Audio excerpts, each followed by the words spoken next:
Serving as the second entry in John Carpenter's Apocalypse trilogy, this film has often been misunderstood and seen as one of the weaker additions in Carpenter's filmography, though it does have its dedicated fans. A group of researchers go to an abandoned church to study a mysterious container of green liquid. It's possible that they've stumbled upon the key to the end of the world. This video was requested by a huge supporter of the channel, DMC Campbell, who also generously provided a copy of the film. This is my review of Prince of Darkness. The movie opens with the death of a priest who has an odd box in his possession, which, as an unnamed priest, played by the late Donald Pleasance, finds out holds a key. Upon visiting a monastery of the Brotherhood of Sleep, the priest uncovers what it's to, which prompts him to send for Professor Howard Barak, played by the late Victor Wong. Taking Barak to the monastery, he explains that the dead priest used to live there, and every day would go down into the basement,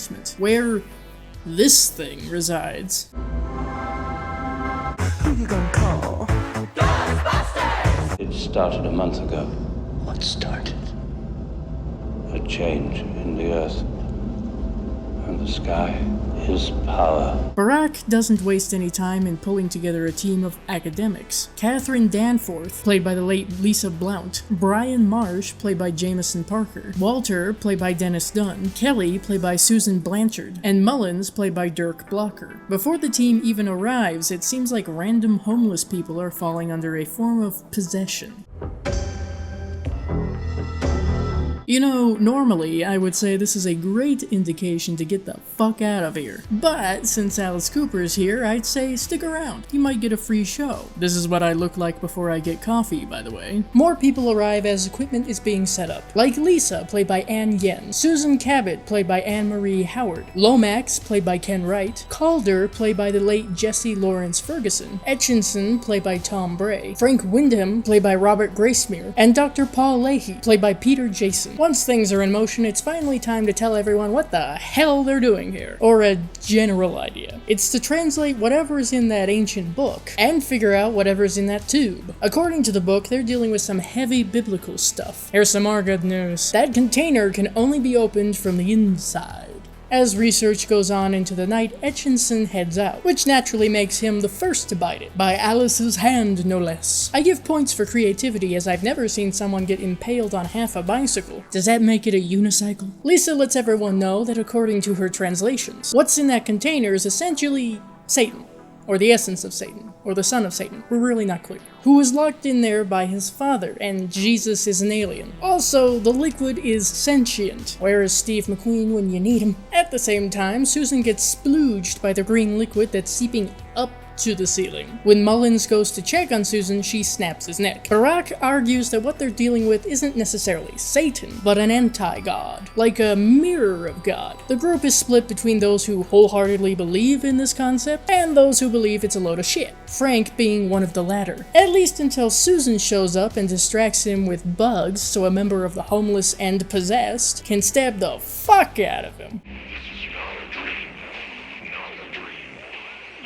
Yeah, when you have a dream that clearly states it's not a dream, that's probably not a good sign. This isn't the kink I signed up for.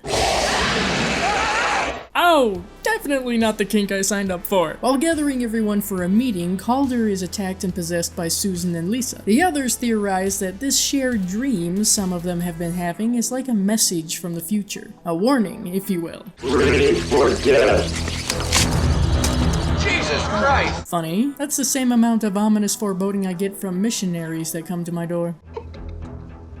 Oh, no. Damn, everybody's dropping like flies around here. And now the rest of them are trapped in this church. So how's Lisa doing? Is she still sleeping with all this shit going on? Oh, I just hate it when my tube of satanic goo springs a leak. I'm sure she's fine. Dr. Leahy gets nailed and Walter's left to fend for himself against Pazuzu, and it looks like being dead doesn't mean much around here. The others work to make a hole in the wall to get Walter out. Meanwhile, Kelly is dealing with the worst rash in history. Through Walter's description of this metamorphosis, the rest of them figure that this is how the entity is going to bring the Dark One to their world. On the bright side, these guys can be knocked out. Well, some of them. A key discovery here is that this Prince of Darkness needs a mirror in order to bring his father here. Time to get several years of bad luck. Or maybe get a wood chipper.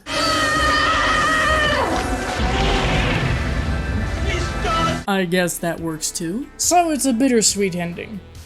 Except for the fact that Brian has a dream very similar to the one that we saw before, and yet different in that it's Catherine who's standing in the doorway of the church. And this is coming from the year 1999. And with that, the credits roll. I'm sure it goes without saying that the Carpenter scoring that we all love so much is very much present here, with some contributions from Alan Howarth. To me, it has the vague essence of Enya once in a while. Anyone who's familiar with Boadicea, which was featured in Sleepwalkers, will likely know what I mean. But it also has an ominous tone to it that fits with the story. The cast is stacked and pretty diverse. There are a lot of familiar and likable faces here, and I feel like a number of actors were able to take on roles that they hadn't previously gotten. The characters are likable. Even Walter, who can come off as a dick at times, is endearing. And the way they all interacted with each other felt organic and natural. The story is quite original. It may be comparable to a number of other horror movies, but I can't say I've ever seen anything quite like Prince of Darkness before, or after my first watch of it. While the film relies more on skeeving you out and being creepy, there are some genuinely chilling moments. The two that come to mind immediately are when Frank is standing outside the church giving his warning, and the other is when Calder is possessed and just